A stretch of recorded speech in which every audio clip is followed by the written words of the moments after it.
This video interview has been dedicated by Reuven Gruber in memory of his parents, Chia Helen bat Avraham and Noah Nathan ben Mendel Simcha.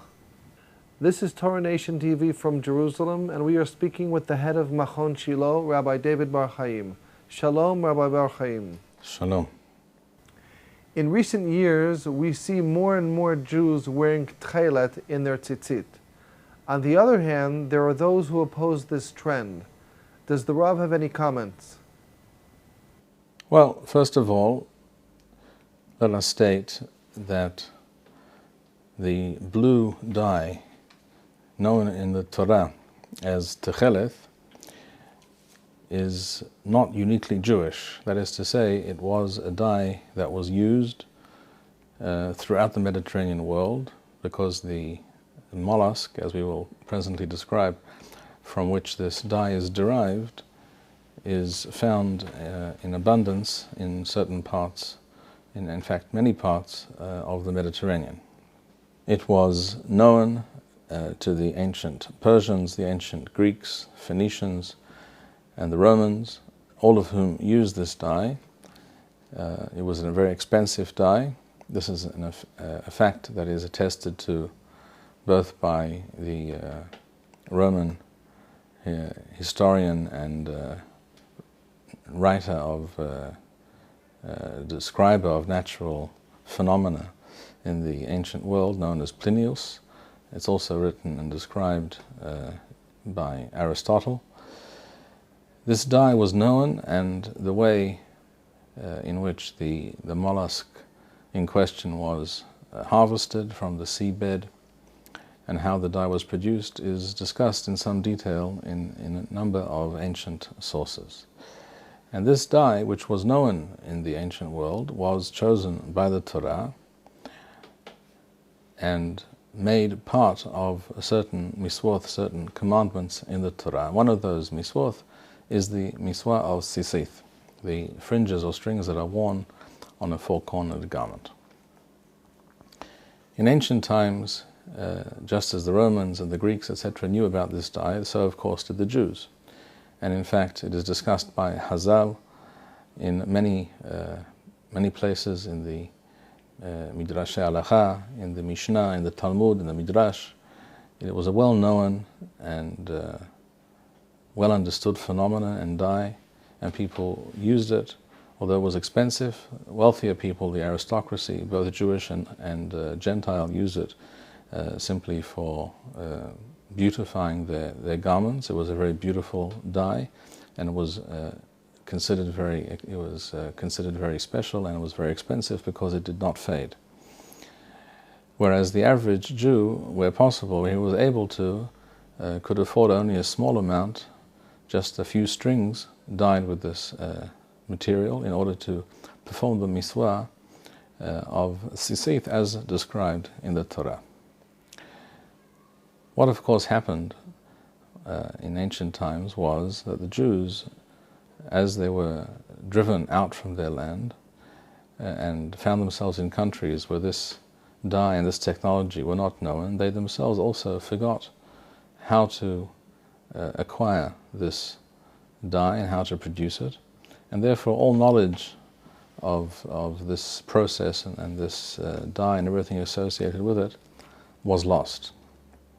And so it was till recent times, when the dye, the source of the dye and the manufacture of this dye, how it is to be produced in chemical terms, etc., was rediscovered, identified and delineated by the late Gaon HaGadol, HaRav Yitzchak Isaac HaLevi Herzog Zatzal. Rabbi Herzog was the first chief rabbi of the state of Israel. He became chief rabbi actually of mandatory Palestine before the declaration of the state. And he in fact wrote his doctoral thesis on this subject, which was published 100 years ago. It is true that there was a great rabbi from Eastern Europe, a Hasidic rabbi known as HaRav of the Radin dynasty, who known as the Razina Rebbe, who wrote about this subject and researched this subject before Rav Herzog, but for many reasons, some of which we will explain here briefly, his conclusions can be dismissed as being incorrect, even though without a doubt his intentions were very pure, and he certainly, the Razina Rebbe, is certainly to be credited with the achievement and the raising of the consciousness of Jews in the world to this issue. So both the Razina Rebbe and Rav Herzog must be credited with returning the true Techelet to the Jewish people. As to the identification of the source of this dye, according to the Razina Rebbe, his research led him in the direction of identifying the source of the dye, the Techelet dye, to be a sea creature known as a cuttlefish. A cuttlefish is a kind of small or medium-sized squid-looking creature, which, when threatened, ejects a dark dye into the water in order to cloud the water around it so it can escape. And he was of the opinion that this was the source of the dye. The fact of the matter is that, first of all, there is no record, there is no indication whatsoever from any ancient source that this creature was the source of such a dye. Second of all, the dye using that cuttlefish, using that liquid ejected by the cuttlefish, has been shown chemically by experts in the field to be nothing more than what is known in the world of dyeing and chemistry as Prussian blue, which is the first synthetic and yet very stable and long-lasting bluish dye that was created in Prussia in the 18th century by using oxblood and iron filings and other substances. In other words, the dye produced by those who believe that the Razina Techelet, or the cuttlefish, is the source of the Techelet, is actually simply Russian blue, and the same, precisely same color with the same chemical properties is achievable without using one drop of the liquid which is derived from this cuttlefish. The fact that the dye produced by these people, usually nowadays we're talking about Breslev Hasidim, who still insist that this is the true Techelet, the color, the dye they produce is very much the opposite of a stable and fast dye, and it fades very quickly in a modern washing machine. Just after a few washes, the Tzitzit have faded very significantly, and this itself proves beyond any doubt that it's not the real Techelet, because Techelet has to be a very stable, long-lasting dye. The fact also that such Techelet can be produced very cheaply is also proof of this fact, because we know historically that Techelet was very expensive.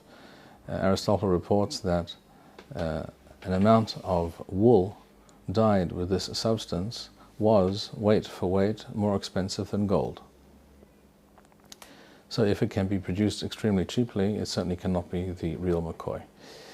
Rav Herzog was aware of all these issues and decided to look into the matter and researched it for a number of years, and his conclusion was that the sea creature from which this dye, Techelet, was derived in ancient times, and that which we can use today and should use today for the miswa of Tzitzit, is a sea mollusk known as Murex trunculus. This is a mollusk which lives in a shell, which resides at the bottom of on the sea floor in many parts of the Mediterranean. Hazal discuss that and mention that this creature was to be found in great numbers on the northern coasts of Eretz Yisrael, an area, in fact, that is today not part of Medinat Yisrael, but rather Lebanon, between Tzor and Sidon. And there have been many sites discovered in that part of the country where ancient dyeing factories have been unearthed, and many shells of this creature have been discovered at these sites. This sea mollusk is described in great detail, as we mentioned, by ancient sources such as Plinius, Aristotle, etc., and this was the source of the bluish dyes in the ancient world. There was no other source at that time which allowed one to achieve a stable and permanent bluish dye. Hazal do discuss another dye called kalailan, which was a fake version of Techelet produced from a vegetable source, from the indigo plant. And they also point out, at least in the Talmud Bavli, it states that one can distinguish between one and the other by testing the material with certain chemicals or certain substances. It's also a fact that in Bavel, in Babylon, the Jews had no real knowledge and no experience of Techelet, because Bavel, Iraq, is of course not on the Mediterranean coast, and this creature, this mollusk, and the dyeing methods and technology required to turn it into Techelet were not known. It should be pointed out that despite what some people seem to believe, there are not terribly many creatures in the sea from which one can produce a stable bluish dye. There simply are not that many options. The only viable option is the Murex trunculus, as Rav Herzog proved in his study, and this has everything to do with the fact that the number of creatures in the sea that produce any dye whatsoever are very limited, and some of those dyes which can be perhaps produced, or some liquids that can be derived from certain creatures, are water soluble and cannot be used in any real dyeing process.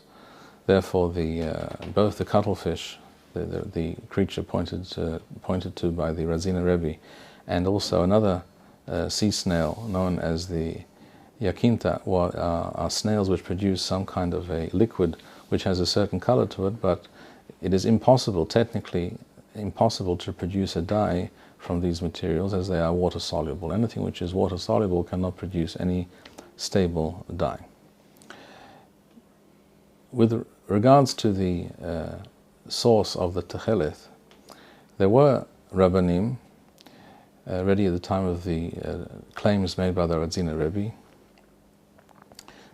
who questioned whether this in fact was the true source of Techelet. One argument proposed by the Beth Halevi was, the famous Rav of Brisk, was the following claim. He said as follows: I want to know whether you, the Razina Rebbe, have discovered a new creature, a sea creature that was unknown to our forefathers, and therefore you're claiming that you have rediscovered the creature and the methodology for producing a dye from this creature, in which case I would lean towards accepting what you say. Or on the other hand, are you referring to a sea creature that was known to our forefathers, and despite the fact that they knew of it, they never used it to produce Techelet, in which case they must have known that this is not the source of Techelet. This was, in a nutshell, his argument. But seeing that it's clear that the creature itself was known, existed, and could have been, people could have been familiar with it throughout history, he therefore adopted the position that if the Jewish people, or if our forefathers, one imagines he was referring to forefathers of the Jewish people in Eastern Europe, for example, which is a difficult thing to understand, because of course in Eastern Europe there is no such sea mollusk available, and there was no knowledge of such dyeing processes. And in fact, the entire knowledge of ancient dyeing practices was only revived in more recent times. Nevertheless, the Rav of Brisk took the position that, seeing that this creature was known to our forefathers and they did not use it to produce Techelet, and therefore this can't be Techelet. In other words, we have, as it were, a tradition that this is not the correct Techelet. So this is one of the major claims made against the Techelet. Another claim that was made was that this is being motzi la'azal rishonim. In other words, if our forefathers did not wear Techelet for many generations, and all of a sudden we do, then it's as if we are in some way disparaging or showing a lack of respect for earlier generations of Jews who did not do so, as if we're claiming that we are somehow better than they were.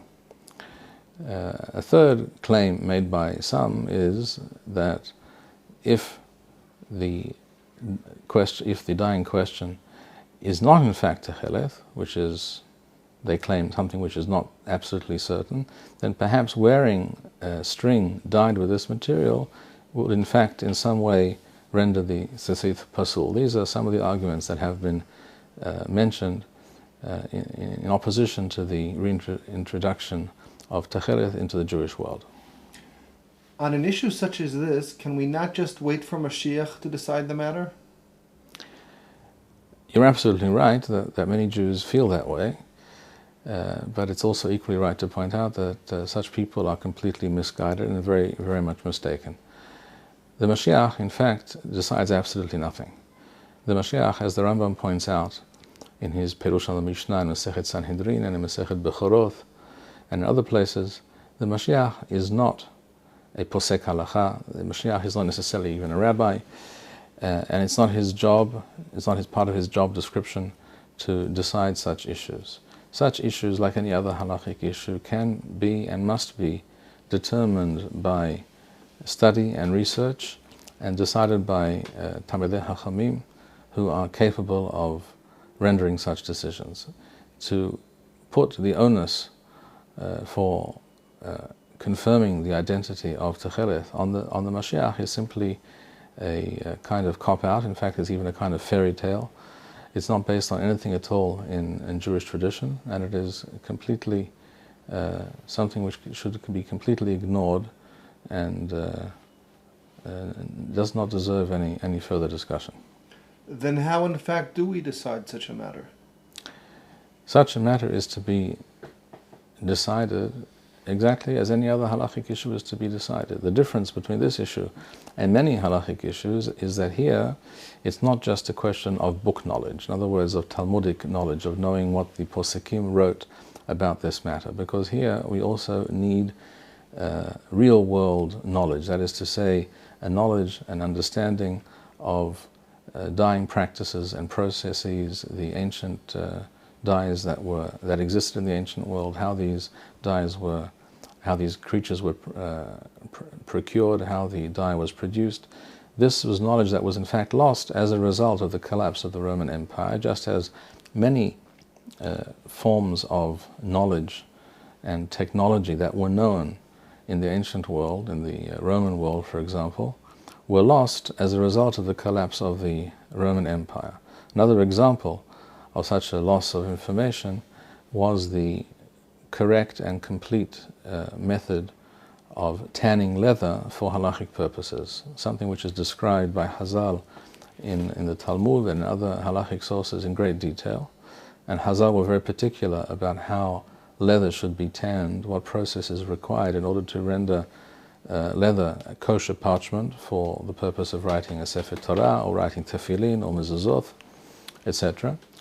This was known in the Greco-Roman world, but as a result of the collapse of that world, a world which was then taken over by the Muslim world, the Arab world, which often did not treasure and fully comprehend these aspects of the Greco-Roman world, did not fully appreciate the value of this knowledge. And much of this knowledge was lost. Just as the knowledge of Techelet dyeing was lost, so was the knowledge of how to produce real kalaf, true halachically valid parchment, was also lost. Both of these processes were only rediscovered in more recent times based on archaeological and historical and chemical research. And this is, I think, one of the reasons, one of the essential motivations for some people who oppose the reintroduction of Techelet in the Jewish world. Some people take the position that if in order to know something about a miswah in the Torah or a concept in the Torah, and if in order to understand it fully, we have to leave the Beit Midrash, as it were. We have to go out into the field. We have to dig in the ground and look up, discover archaeological finds. Or if we have to go to the library and look up historical sources, or consult scientists and other experts in order to discover the facts and the realities of the subject before us, then this is something that we'd rather not do. So some people believe. And therefore, if it can't be discovered by learning the Gemara with Rashi and the Tosafot and the Rambam, then this is not something which should interest us, or certainly is not something that obligates us. But this is a very tragic and a very serious error of judgment and understanding, because this argument, this approach, simply leads to enshrining Galuth mode Judaism. Because in the Galuth, as we just explained, different aspects of the Torah, of Halakha, were actually lost as a result of historical events and processes, such as the dying of Techelet. The only way to rediscover these facts, which were known to our forefathers without a doubt, because they lived here in Eretz Yisrael, they lived on the Mediterranean coast, and they lived in a world where these dyes were common and understood, and you could buy them in the local market, and certainly in the major cities in the country. Such knowledge was known at that time, but then it was lost because of political upheavals and historical developments. The only way to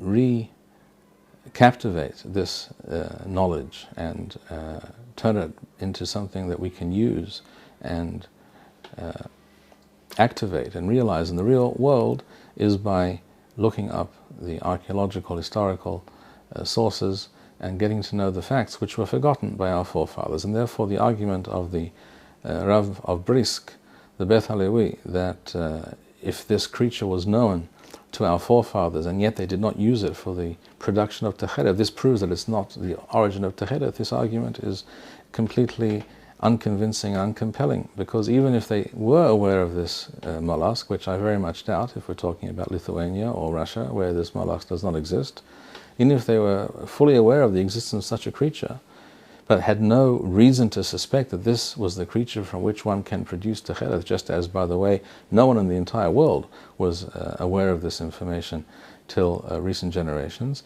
then obviously they had no reason to try and produce Techelet from such a sea mollusk, which, by the way, they didn't even know of because they lived in the wrong part of the world.